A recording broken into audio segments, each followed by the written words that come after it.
Hello everyone, स्वागत है आपका हमारे यूट्यूब चैनल में। आज हम लोग मैथ के ऑब्जेक्टिव क्वेश्चन को इस वीडियो में देखेंगे। चलिए वीडियो को शुरू करते हैं। चैनल पे आप नए होंगे तो आप चैनल को सब्सक्राइब कीजिएगा। चलिए पहला जो आपका क्वेश्चन है, पहला क्वेश्चन एल्थोग्राम a बराबर बी क्यू प्लस आर। इसमें a का मान दे रखा है, b का मान दे रखा है, q का मान दे रखा है और पूछ क्या रहा है r। इस तरह के क्वेश्चन आपके एग्जाम में पूछे जाते हैं। पहला को ऑप्शन भी दे रखा है, तो चलिए हम इसको पहले सॉल्व करके आपको बताते हैं। जैसे आप देख रहे हैं, दे रहा है आपका, तो इसमें कंडीशन दे दिया है a बराबर बी क्यू प्लस आर दिया है। तो ये बताइए a का मान इसमें 72 दे दिया है, b का मान 9 दे दिया है, q का मान 8 दे दिया और ये r दे दिया है। तो यहाँ से भी 72 और इधर भी क्या हो जाएगा 72 और ये क्या बचेगा r बचेगा।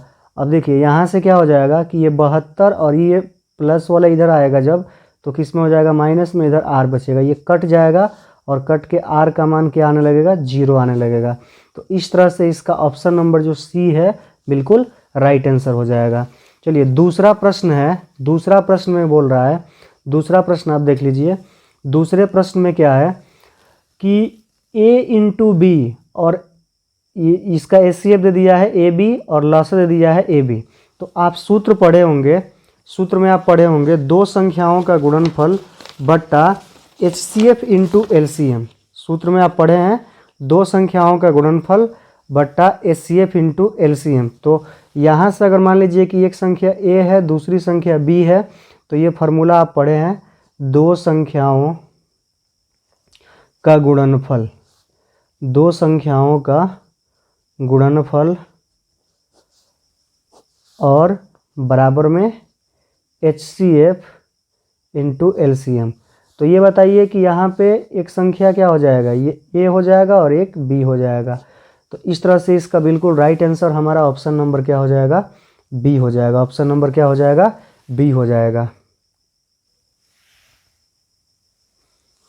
3 नंबर प्रश्न है √15 क्या है। तो √15 क्या है, एक अपरिमेय संख्या है। क्या है, अपरिमेय संख्या है। ऑप्शन नंबर सी बिल्कुल राइट आंसर हो जाएगा। अगला जो आपका क्वेश्चन है क्वेश्चन नंबर 4। क्वेश्चन नंबर 4 है कि 124 के अभाज्य गुणनखंड में 2 का घात कितना है। इस तरह का प्रश्न बहुत ज़्यादा बार एग्जाम में पूछा जाता है। तो चलिए क्वेश्चन को हम लोग सॉल्व करते हैं। 124 में 2 के गुणनखंड का घात पूछ रहा है। तो यहाँ पे सबसे पहले हम 124 लिख देंगे। कोई भी क्वेश्चन है बहुत ईजी तरीके से आप इसको बना लीजिएगा। 2 से आप काटिएगा 62 हो जाएगा, फिर 2 से 31 हो जाएगा, फिर अब ये कटेगा नहीं, 2 6 के 12 2 9 4, अब ये 31 से 31 एक बार में कटेगा। तो यहाँ पे हम देख रहे हैं कि 124 जो है ना, तो 124 में 2 गुणे 2 और फिर क्या आ रहा है 31 आ रहा है। तो यहाँ से 2 का पावर 2 और 31 का पावर 1 है। तो यहाँ पे 2 का घात कितना आ रहा है 2 आ रहा है। तो इस तरह से आप देखिए 2 का घात 2 ऑप्शन में दिया है, बिल्कुल option number B right answer हो जाएगा। फिर अगला क्वेश्चन है आपका, अगला जो क्वेश्चन है वो है कि क्वेश्चन नंबर 3, क्वेश्चन नंबर जो अगला क्वेश्चन है क्वेश्चन नंबर 5, निम्नलिखित में कौन सा भिन्न दशमलव प्रसार शांत होगा। तो देखिए शांत होने के लिए 2 कंडीशन होता है। शांत होने के लिए कितना कंडीशन होता है 2 कंडीशन होता है। या तो उसका गुणनखंड 2 और नीचे वाला जो हर होता है ना वो गुणनखंड वो कितना का होना चाहिए 2 और 5 का होना चाहिए। तो चलिए हम सबसे पहले चेक कर लेते हैं इसको। ऑप्शन नंबर ए जो दिया है वो दिया है 17 और 105। तो 105 को तो हम 17 को तो 17 ही लिखेंगे और इसको लिख सकते हैं 15 गुणे 7 लिख सकते हैं, 15 7 105। तो इसमें 2 और 5 नहीं आ रहा है फैक्टर में। अगला जो है आपका क्या है 77 बट्टा 210 है, 77 बट्टा 210 है। तो इसको जब आप फैक्टर कीजिएगा ना 210 वाले को, तो यहाँ पे हम कर देते हैं 210, हर में इतना आना चाहिए। तो 2 से 10 105 हो जाएगा। फिर अब हम यहाँ पे करेंगे 5 से करेंगे तो 21 हो जाएगा। देखिए 2 और 5 आ रहा है ना, तो इस तरह से इसका ऑप्शन नंबर बी बिल्कुल राइट आंसर हो जाएगा। तो इसका दशमलव प्रसार शांत कौन सा हो जाएगा, 5वां का ऑप्शन नंबर बी बिल्कुल राइट आंसर हो जाएगा। क्वेश्चन नंबर 6 है दो संख्याओं का गुणनफल, दो संख्याओं का गुणनफल 16 है एवं उनका मसा 5 है, तो संख्याओं का लसा क्या होगा।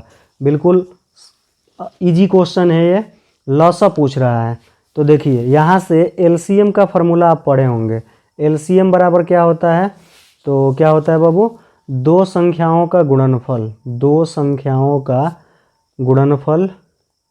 आप इसको चाहे तो डायरेक्ट भी बना सकते हैं, लेकिन हम इसको सूत्र पे रख के बना रहे हैं ताकि आपको ज़्यादा समझ में आए। दो संख्याओं का गुणनफल और बट्टा में क्या हो जाएगा, HCF हो जाएगा, यानी मस। अब बताइए दो संख्याओं का गुणनफल 1600 है और HCF इसका कितना दे रखा है, 5। काट दीजिए, 5 तियाँ 15 हो जाएगा और फिर एक बचेगा, 5 दूना 10, 320 इसका LCM हो जाएगा। बिल्कुल राइट आंसर, 320 बिल्कुल राइट आंसर हो जाएगा।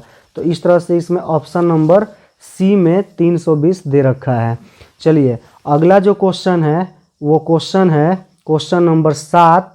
कह रहा है कि 36 और 84 का HCF पूछ रहा है। तो आपको HCF आता भी होगा और इस तरह के जब भी ऑब्जेक्टिव आपसे पूछेगा तो आप एक ट्रिक से बनाइएगा।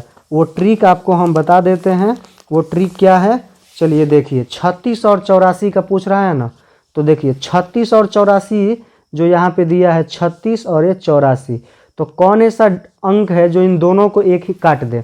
तो देखिए 12 तियाँ 36, 12 सत्ते 84, यानी इसका HCF डायरेक्ट कितना आंसर आ जाएगा, 12। कितना आ जाएगा, 12। इसका ऑप्शन 12 वाला सही हो जाएगा, ऑप्शन नंबर सी सही हो जाएगा।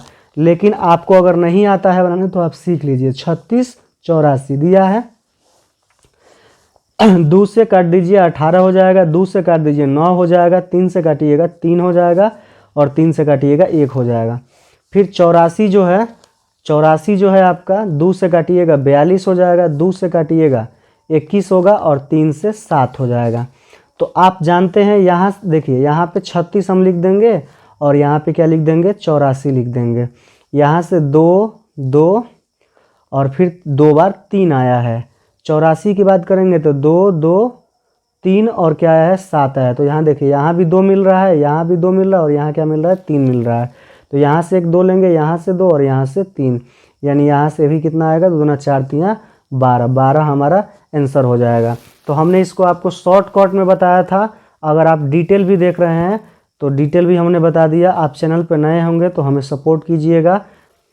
चलिए अगला जो क्वेश्चन है आपके लिए, क्वेश्चन नंबर 8 है कि कौन बहुपद नहीं है। तो देख लीजिए, 1/5x + 1 है, ये दिया है, फिर x³ है, फिर ये है। तो इसका राइट आंसर हो जाएगा ऑप्शन नंबर सी, ये बहुपद नहीं होता है। अगला जो क्वेश्चन है आपका क्वेश्चन नंबर 9, बहुत ही बढ़िया क्वेश्चन है और ये बहुत बार एग्जाम में पूछा जाता है। दिया है किसी द्विघात बहुपद, इन द्विघात बहुपद x² - 2x + 5 अल्फा बीटा अगर शून्यक हो तो अल्फा प्लस बीटा का मान पूछ रहा है। तो इसको कलम नहीं लगाना है, आप इसको डायरेक्ट भी बना लीजिएगा। तो अल्फा प्लस बीटा कितना होता है, आप देख लीजिए। अल्फा प्लस बीटा कह रहा है ना, तो अल्फा प्लस बीटा आपका होता है -b/a। तो देखिए ये b है, खुद माइनस में है 2 और यहाँ पे कीजिएगा तो प्लस में हो जाएगा। a का मान 1 है, यानी 2/1, यानी ये क्या आ जाएगा, आंसर 2 आ जाएगा। इस तरह से इसका ऑप्शन नंबर क्या सही हो जाएगा, बी हो जाएगा। क्या हो जाएगा, बी हो जाएगा। चलिए आगे क्वेश्चन है आपका क्वेश्चन नंबर जो 10 है, वो कह रहा है कि x² - 2x - 3 के शून्यक क्या होगा। तो चलिए x² - 2x - 3 के शून्यक हम अब निकाल के आपको दिखलाते हैं। x² - 2x - 3 = 0, यानी इसको क्या करना है ना, फर्स्ट इंटू लास्ट करना है क्वेश्चन नंबर 10 को। तो यहाँ पे क्या करना है, ये x² हो जाएगा, ऐसा अंक चुनना है कि गुणा करने पर कितना है, 3 आए और घटाने पर कितना है, 2 आ जाए। तो देखिए अगर मान लीजिए कि गुणा करने पर आपको 3 लेना है और घटाने पर कितना लेना है, 2 लेना है, तो वो क्या हो जाएगा, वो क्या होगा बाबू आपका, ये आपका हो जाएगा आपका 3 - 1 होगा। 3 - 1 घटाने पे 2 हो जाएगा, गुणा करने पर 1 हो जाएगा और यहाँ पे -3 = 0 हो जाएगा। ये x² माइनस से अंदर मल्टीप्लाई होगा तो 3x और ये हो जाएगा प्लस का x और -3 = 0। ये हो जाएगा x और यहाँ पे x कॉमन लेंगे तो x - 3, फिर 1 कॉमन लेंगे और फिर यहाँ भी x माइनस क्या बचेगा, 3 = 0। आगे हो जाएगा आपका, ये देखिए दोनों आप बराबर आ रहा है तो हमारा फर्स्ट इंटू लास्ट यानी गुणनखंड हमारा सही है। ये हो जाएगा x + 1 और यहाँ से हो जाएगा x - 3, इन दोनों में से कोई एक लेंगे, इन दोनों को किसके बराबर कर देंगे, 0 के। तो ये हो जाएगा x बराबर 1 3 हो जाएगा, और ये x बराबर 1 -1 हो जाएगा, यानी इसके दो शून्यक मिलेंगे, एक -1 और एक 3। तो चलिए क्वेश्चन में हम लोग देखते हैं कि ऑप्शन कौन सा दिया हुआ है। तो चलिए -1,3, तो -1,3 कहीं दिखाई दे रहा है आपका, तो -1,3 देख लीजिएगा, तो आपके ऑप्शन नंबर सी में दिखाई दे रहा है। तो इस तरह से 10वां का क्वेश्चन नंबर का सी बिल्कुल राइट आंसर हो जाएगा।